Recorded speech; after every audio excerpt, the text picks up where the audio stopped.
नमस्कार मित्रांनो, मी रोशन भाऊने स्वागत आहे आपल्या विदर्भ मराठी कॉर्नर या यूट्यूब चॅनलवर। आज आपण NCMC कार्डबाबत एक महत्त्वाची अपडेट पाहणार आहोत।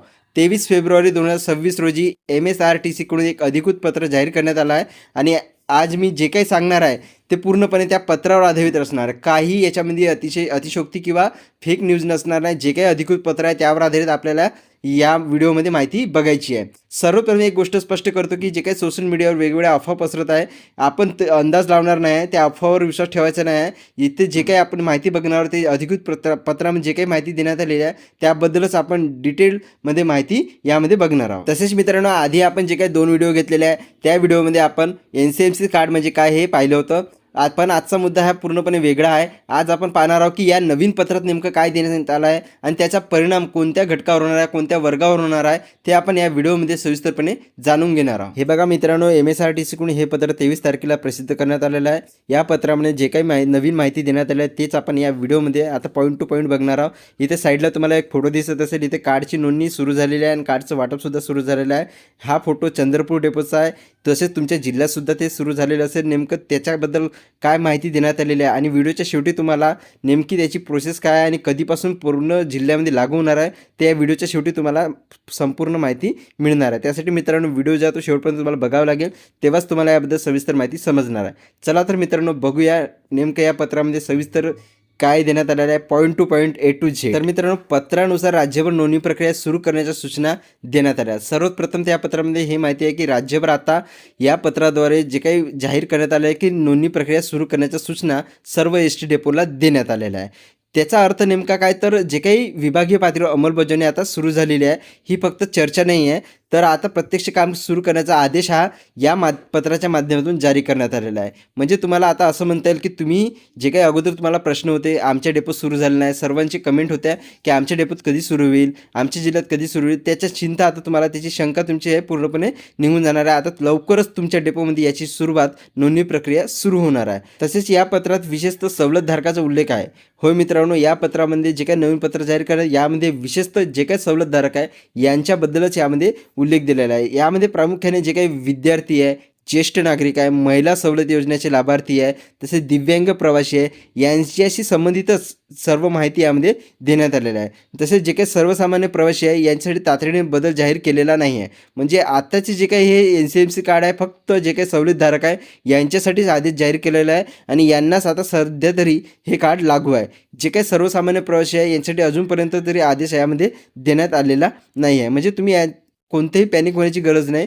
तुम्हाला लवकरच सर्वसामान्यांसाठी सुद्धा ही प्रोसेस सुरू होऊन जाईल आणि जशी काही सर्वसामान्यांसाठी प्रोसेस सुरू झाली याच्याबद्दलची अपडेटसुद्धा तुम्हाला आपल्या चॅनलवरतीच मिळणार आहे। आता आपण जे काही आधी बघितलं होतं सर्व व्हिडिओमध्ये, जे काही 2 व्हिडिओ झाले त्यामध्ये सुद्धा आपण बघितलं होतं की जे काही शुल्क आहे, पत्रात नमूद केलेले जे शुल्क आहे त्याच्यामध्ये कोणतीही नवीन वाढ करण्यात आली किंवा घट करण्यात आलेली नाही। या पत्रातसुद्धा तेच शुल्क देण्यात आलेलं आहे। तुम्ही नवीन कार्ड काढायचे असेल तर 199 रुपये आणि जुनं कार्ड तुमच्याकडे असेल जर ते तुम्हाला परत करावं लागेल। ते कार्ड परत केल्यानंतर तुम्हाला 150 रुपये भरावं लागेल आणि तुम्हाला किमान रिचार्ज जे आहे ते 100 रुपयापर्यंत तुम्ही ते रिचार्ज करू शकता।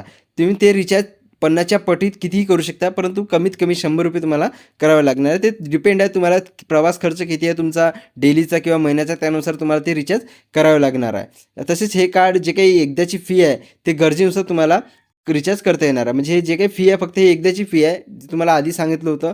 तुम्हाला हे वन टाईम फी आहे, हे काही परत मिळणार नाही तुम्हाला किंवा याचा तुम्हाला वापरसुद्धा करता येणार नाही।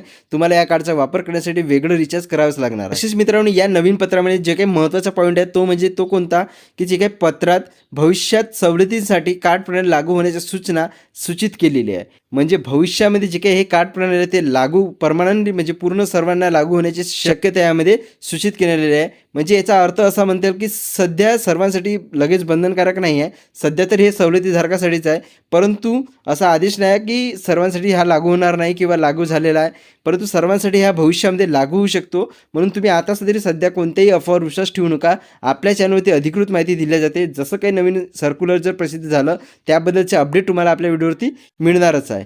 म्हणून तुम्ही या कोणत्याही जे काही व्हिडिओ व्हायरल होत आहे, अफवा पसरत आहे की सर्वांसाठी आता कार्ड प्रणाली लागू झालेलं आहे, तर अशी कोणतीही अधिकृत सूचना जारी करण्यात आलेली नाही। आता तरी सर्वात प्रथम जे काही आहे ते सवलतीधारकांसाठी हेच कार्ड लागू करण्यात आलेलं आहे। मित्रांनो, मला असं वाटतं की माझ्या मते हा निर्णय डिजिटल ट्रान्सपरन्सी आणि सवलत व्यवस्थापन सुधारण्यासाठी असू शकतो। म्हणजे भविष्यामध्ये ST महामंडळ सुद्धा डिजिटल ट्रान्सपरन्सीकडे वळत आहे असं म्हणता येईल। आणि टप्प्याटप्प्याने याची अंमलबजावणी होणार असल्यामुळे प्रत्येक जिल्ह्यात वेगवेगळ्या वेळी हे सुरुवात होणार आहे. म्हणजे जसे तुम्हाला आता प्रश्न पडला की आमच्या जिल्ह्यात कधीपासून सुरू होईल, आमच्या जिल्ह्यात अजून सुरू झालेलं नाही. परंतु मी तुम्हाला अगोदर जे काही फोटो दाखवली आणि एक आपल्या जे काही मागच्या व्हिडिओवरती कमेंट होती की आमच्या कोल्हापूर जिल्ह्यामध्ये सुद्धा सुरू झालेलं आहे. अशा पद्धतीची जे काही आपल्या पूर्ण महाराष्ट्रामध्ये टप्प्याटप्प्याने प्रत्येक जिल्ह्यामध्ये वेगवेगळ्या वेळी हे सुरू होत आहे. त्यामुळे तुम्हाला कोणतीही चिंता करण्याची गरज नाही किंवा तुमच्या जिल्ह्यामध्ये सुरू झालं नसेल तर हे आताच बंधनकारक आहे असं होणार नाही. तुम्हाला सध्या तरी ते आधार कार्डवर तुम्हाला ते सवलत मिळणार आहे. म्हणजे तुम्ही ते त्याचा पूर्णपणे जेव्हा संपूर्ण जिल्ह्यामध्ये हे प्रोसेस सुरू होईल आणि ते बंधनकारक होईल, म्हणजे आता तरी हे कार्ड काढण्याची प्रोसेस आहे तोपर्यंत तुमचं आधार कार्ड हे व्हॅलिड आहे. त्यानंतर जेव्हा पूर्ण कार्ड करण्याची प्रोसेस संपून जाईल, अंतिम दिनांक संपून जाईल, त्यानंतर हे कार्ड कंपल्सरी असणार आहे. तेव्हा तुम्हाला या कार्डच्या आधारावरच जे काही आहे ते प्रवास करता येणार आहे, सवलतीचा लाभ घेता येणार आहे. तसेच मित्रांनो, तुमच्या जिल्ह्यात कार्ड नोंदणी सुरू झाली आहे का ते मला नक्कीच कमेंट बॉक्समध्ये सांगा आणि नेमकी त्याची प्रक्रिया कशी आहे ते सुद्धा या कमेंट बॉक्समध्ये सांगायला विसरू नका, जेणेकरून जे काही इतर सवलतीधारक आहे त्यांनासुद्धा कळून जाईल की नेमकी अशा प्रकारची प्रक्रिया असते. आणि आपण त्याबद्दल एक नेक्स्ट व्हिडिओ घेऊन येऊ. नेमकी त्याची सविस्तर प्रक्रिया वेगवेगळ्या जिल्ह्यानुसार वेगवेगळी आहे की प्रत्येक जिल्ह्यानुसार सारखी आहे ते आपण नेक्स्ट व्हिडिओमध्ये बघणारच आहोत. तसेच मित्रांनो, आजची जी माहिती आहे ती पूर्णपणे 23 फेब्रुवारी 2026 रोजी जारी करण्यात आलेल्या अधिकृत पत्रावर आधारितच आहे आणि जे काही नवीन बदल जाहीर झाल्यास आपण त्याबद्दलचा नवीन स्वतंत्र अपडेट व्हिडिओ घेऊन येणार आहोत. जे काही आजची माहिती आहे ते कोणतीही फेक माहिती नाही. तुमचे जे काही प्रश्न आहे फक्त तुम्हाला एवढाच प्रॉब्लेम येणार आहे की तुमच्या जिल्ह्यामध्ये लवकर सुरू होईल तर चांगलीच गोष्ट आहे, नाही झाली तर तुम्हाला थोडा वेट करावा लागेल.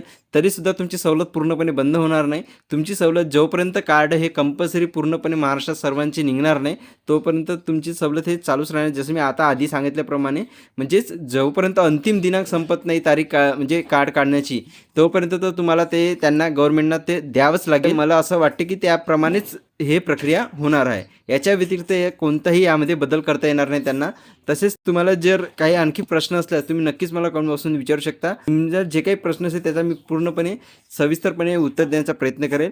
तसे मित्रांनो, ही होती अतिशय महत्त्वपूर्ण माहिती. तुम्हाला ही माहिती इन्फॉर्मेटिव्ह वाटली असेल तर व्हिडिओला नक्कीच लाईक करा.